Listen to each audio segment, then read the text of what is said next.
In 54 years, there have been a total between the WWF, WWF, WWE names, 137 championship reigns with the company's namesake title. 137 world championship reigns with that namesake belt. Only 22 of them, just a shade over 16%, have been by non-white wrestlers. And The Rock has 8 of those. And even The Rock doesn't count in the black wrestler that was a WWE champion category. You can't count him in that category. You want to know why? Because for 20 years, The Rock hasn't counted himself in that category unless he's getting ready to release a movie with Kevin Hart. Otherwise, he's Samoan all the way, and he doesn't hide from that, and he's not ashamed from that. He doesn't have a tattoo of the cradle of motherfucking civilization, Africa, on his goddamn arm. He has a freaking Samoan tribal tat right over here. So you tell me what he associates with. And then the WWE has always done everything they can to emphasize High Chief Peter Maivia and distance him a little bit from Soul Man Rocky Johnson, his dad, who, if anything, should be who he was more closely associated with. So if The Rock doesn't count himself as black, and we know he doesn't, and the WWE doesn't count him as black, unless it's Black History Month, and even then they really don't emphasize it very much if you really noticed. He doesn't count. So to the dipshits that keep saying he counts, he doesn't count. And even if he did count, you're still talking about a guy who's went on to become arguably the most popular actor in the world. So it was a one-off fluke type of once-in-a-lifetime type of bullshit. Still doesn't help the case. And really, once you take him out, it really hurts the case because there has never been an all-black WWE/WWF/WWF champion over 54 years. And that's ridiculous. Now, I'm not saying that the business was just teeming with 100 or 200 of them that should have been, but there were some.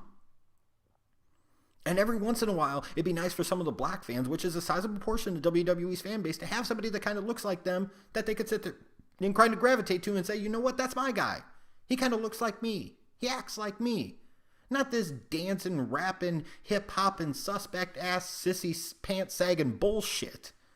But somebody that is viable, somebody you could take legitimately seriously. But of course, the WWE doesn't see it that way. And that is ultimately all the doing of one man, that trailer park piece of trash, Vincent K. McMahon. Just think about that. In 54 years, 0 all-black WWE champions. Horrible.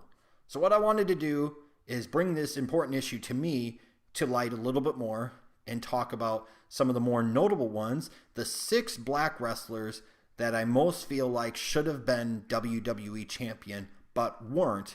And for the most part, especially with the top 5 in the list, to me it largely had to do with their skin color.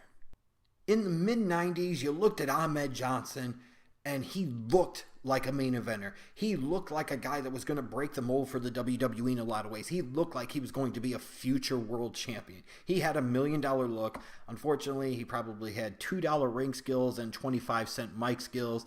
He had some injuries, especially the kidney problems, and there were reports of the bad attitude, and it kind of derailed his career before it could really ever get off the ground fully and take off. But in this particular case, while it's not so much the WWE's fault, because he really wasn't there long enough to where you could build him up to that point, and the times where you did build him up, so stuff would happen and it just kind of would have unraveled. In theory, from a historical standpoint, you look at a guy like Ahmed Johnson, and he is somebody that should have been a black wrestler that could have been WWF champion. In this case, I don't blame the company as much, but looking, again, from a historical standpoint, it's one of my biggest disappointments over the years because, again, the guy had the look. He had an intense kind of presence about him. He should have been. He didn't, and ultimately, he only has himself to blame. Bobby Lashley was a prolific amateur wrestler, a 4-time NAIA All-American. Granted, lower level of college competition, but still a 4-time All-American, a 3-time national champion. You get this dude into WWE. He's got some mixed martial arts background. You decide that you're going to make him a 2-time ECW champion and a 1-time United States champion. The biggest real spot you gave Bobby Lashley was in 2007 when he and Umaga were basically a plot device for the Battle of the Billionaires and the Trump versus McMahon bullshit, which all revolved around ultimately Stone Cold and others shaving Vince McMahon's head. You look at Bobby Lashley, and you see guys in recent years like frickin' Jinder Mahal and Bray Wyatt and Roman Reigns and Seth Rollins and Dean Ambrose have all been WWE champion, but Bobby Lashley couldn't elevate above the level of being a plot device for Trump versus McMahon at WrestleMania 23. What a steaming pile of horseshit. And for all the shit we could give a TNA / Global Force Wrestling / whatever the hell they want to call themselves, at least they got this right. And think about that, how ridiculous it is that a Southern-based wrestling company in the heart of the Confederacy, whether you want to talk about Tennessee or Florida, doesn't freaking matter, these states where they name highways and schools after Confederate traitors, was more willing to make a guy a serious, credible world champion than the WWE was. I'm surprised they didn't give Bobby Lashley a dancing and or rapping or suspect ass gimmick, because that's what they love to do. But the fact that Bobby Lashley never touched the WWE Championship is a fucking joke and a major mistake for this company with a proud history of mistakes in terms of how they treat their black wrestlers. While he's technically only number 4 on my list, there might not be one that angers me more than Shelton Benjamin. Here was a guy with a legit amateur background. Brock Lesnar's college teammate at Minnesota, 2-time NCAA All-American. You bring him to the WWE. He was a part of that notable OVW class from the early 2000s that featured Lesnar, Batista, Orton, Cena, Charlie Haas, and so on. He's a 3-time IC champion, 2-time WWE Tag Team champion, 1-time United States champion. You put him in a total of 5 Money in the Bank matches at WrestleMania, and at no point in time did he ever sniff the WWE Championship. Now, I know there are going to be a lot of people that will sit there and say, well, Shelton Benjamin didn't have the greatest charisma. Shelton Benjamin didn't have the greatest mic skills. Give me a fucking break. Randy Orton. I rest my case, and I promise you Shelton Benjamin was better in the damn ring. The differences between Shelton Benjamin and Randy Orton are as such. Shelton Benjamin was black, Randy Orton was not. Randy Orton got a major force, Shelton Benjamin did not.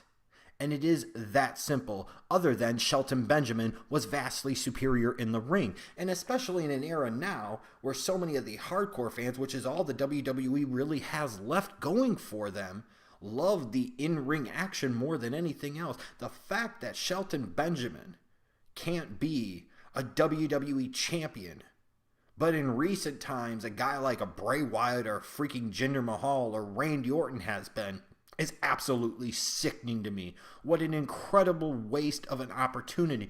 And you had so many chances. Like, think about it. In 2008, 2009, you had CM Punk win the Money in the Bank ladder match. 2008, when he wasn't ready. 2009, it was overdone. And then 2010, when the moment is right, instead of going with Shelton Benjamin, you go with Jack fucking Swagger?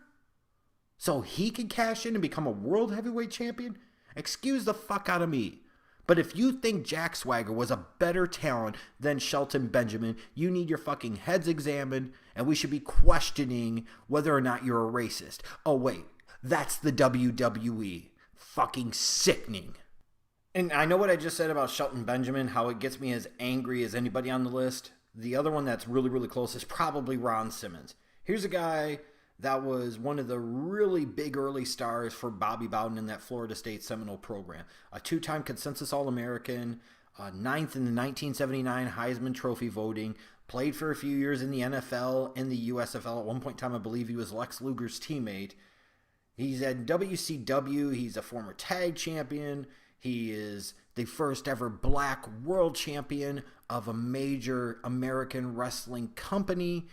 You bring him into WWF and you put a Spartan helmet on him and you call him fucking Farouk.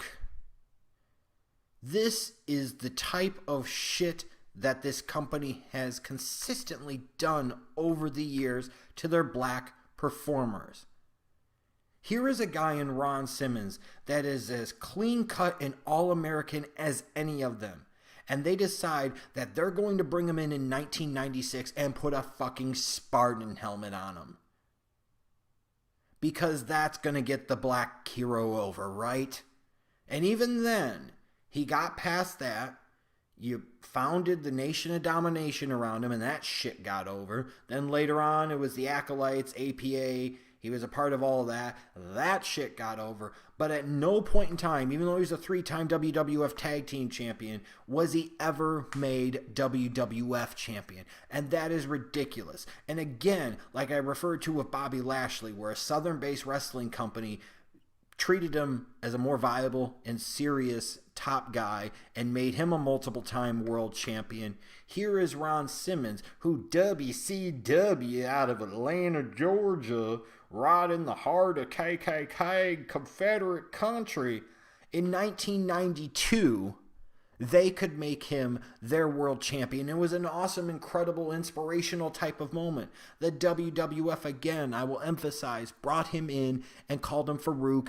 I think it was Farouk Assad, wasn't it? And they put a freaking Spartan helmet on him.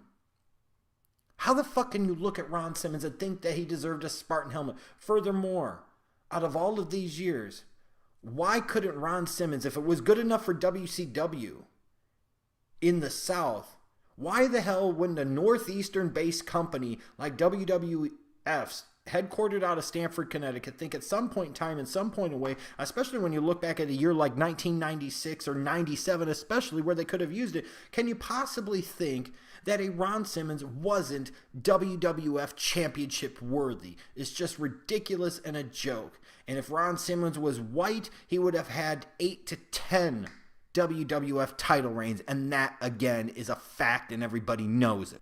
And I know what some of you are going to say about Mark Henry being number 2 on the list. Well, he was a world champion for WWE. He was the world heavyweight champion. And I don't care how many times God had that title. Ultimately, that is the second-rate world title in WWE, and everybody knows it, to the point now where that belt isn't even around. The WWE decided they wanted to create a universal title. So that pretty much addresses that. Mark Henry was never WWF/WWE title. He never had the company's namesake title, which is always their number 1 world title, no matter what anybody wants to say. And it's so ridiculous because Mark Henry was a 3-time national weightlifting champion, Pan American Games gold medalist, 2-time U.S. Olympian in 92 and 96. You bring him in and you do all types of dumb shit with him, like sitting there and having him talk about how he lost his virginity to his sister when he was like 8 years old and he had just had sex with her a couple of days ago. He gets into a sexual relationship with a 70-plus-year-old woman called Mae Young who gives birth to his love child, the freaking Hand. This is the type of dumb shit they do with their black wrestlers that they don't do to the same degree with consistency they do with the white wrestlers, period. And even when you look at Mark Henry, here was the world's strongest man, easy billing for a company that loves their big, beefy dudes because Vince McMahon loves his big, beefy dudes. See, the World Bodybuilding Federation for all the proof that you need. And the best you did for years was make him a European champion where I believe, if I remember correctly, that belt was handed to him by the Memphis mid-card piece of crap, and a 1-time ECW champion. The guy was good enough to work with The Undertaker at WrestleMania 22, but it took until 2011 when this guy was about 40 years old before the company finally gave him a monster push and put the world title on him, followed all the way through, and oh my god, the SmackDown ratings popped a little bit. Can you fucking imagine that? Somebody that the fans knew for years and they freaking respected, and oh, by the way, wasn't white and he just beat Randy Orton. Yeah, people are naturally going to be a little more interested. And what's so ridiculous about it is he still never carried the WWE title. He still never had the company's namesake title. But in his time, up until he finally won a World Heavyweight Championship in 2011, the secondary title, the WCW NWA inferior title, Sheamus got 3 fucking title reigns, and Randy Orton got 5. Sheamus got 3 of them. What was so compelling or so incredibly, massively interesting about Sheamus, no offense here, but even Smokey would have agreed, we're talking about Mark Henry, and he never got the WWE Championship, but Sheamus got it 3 times in a relatively quick, less than 12-month stretch, and Randy Orton saw it 5 different fucking times. We know why they got it. Like, even with Sheamus, He was so white, they couldn't wait to put it on him. I thought he was going to end up with 35 title reigns by the time it was all said and done, especially being Hunter's lifting buddy. But then they realized that he wasn't that good. But he still got all of those title reigns out of it. Why? Because he didn't have the same affliction that Mark Henry did. He didn't have that blackitis. He wasn't a black man. He didn't have that pigment disease that the WWE is so freaking scared off by. The fact that Mark Henry had to wait until 2011 to become a world champion for the WWE when so many fucking scrubs over the years have held the world title, and even then he still had to get the secondary world title on the secondary show SmackDown is an absolute joke and an absolute statement about the racism that still exists within the WWE. Jack fucking Swagger was a world heavyweight champion before Mark fucking Henry. How ridiculous is that? And now we get to our number one black wrestler that should have been WWE champion. Let me name off the resume. 10-time WCW World Tag Team Champion. 6-time WCW World Television Champion. Former U.S. Champion. 5-time WCW World Heavyweight Champion. But when he gets to WWF/WWE, it takes Booker T 5 fucking years to touch a world title. And once again, because he was black, just like with Mark Henry, 5 years after this, in 2006, they had to put the secondary world title on Booker T because we're not about to have the black man touch our namesake belt. We'll make him a multiple-time United States champion because ultimately that was still a WCW belt. We'll make him an IC champion one time because, again, it's the mid-card and it's not the main event. It's not the top dog scene. He was a 3-time WWF/World Tag Team Champion, but again, those are mid-card titles, and he was an entertaining enough performer where we trusted him in that type of spot. It took the company, the guy who came in as part of the shittiest angle in wrestling history, the Invasion angle. He came in as the WCW World Heavyweight Champion, so that way they couldn't wait to freaking have him drop the strap to Rock at SummerSlam 2001. It took them 5 years to make a former 5-time WCW World Champion a World Heavyweight Champion of any kind, and even then couldn't give him the A belt. Gee, I wonder why that freaking was. Like, you look at some of the WWE champions between 2001 and 2006, and World Heavyweight champions even.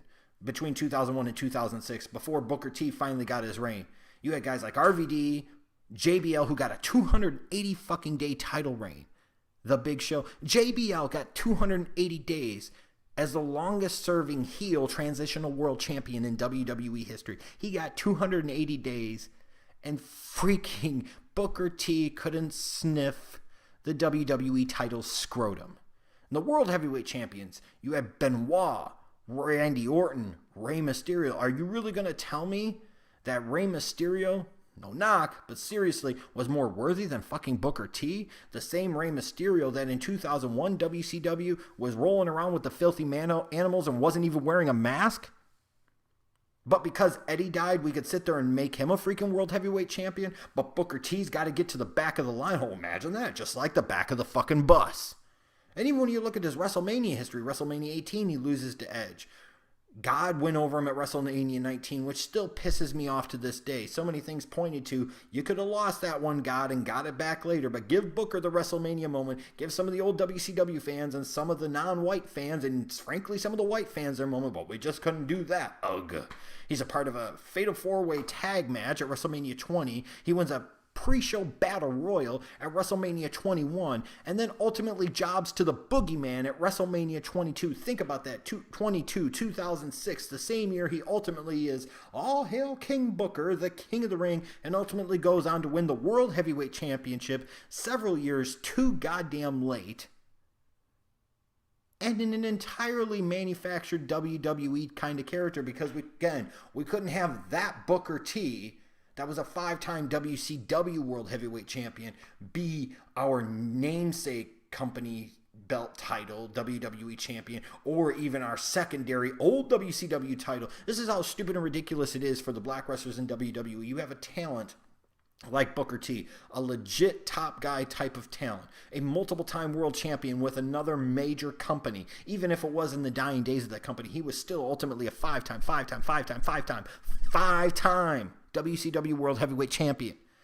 And he comes to the WWE, and they can't even be bothered to give him back kind of the belt that he brought to the company 5 years later, until they decide to give him an entirely different gimmick and have him do an entirely different shit, put a WWE spin on Booker. This is the type of bullshit that the black wrestlers in WWE have to deal with. And with all these other names that I talked about, it angers me, especially once you start getting into the Lashleys and the Shelton Benjamins and the Ron Simmons and Mark Henrys. The single biggest abomination, in my opinion, in the history of WWE as a black wrestler that should have won the WWE Championship but ultimately didn't, and predominantly to me only because of his skin color, was Booker T. Think about that. Jinder Mahal's had the WWE strap. Bray Wyatt has had the WWE strap. Booker T never touched it. What a goddamn joke. And I wonder why that is.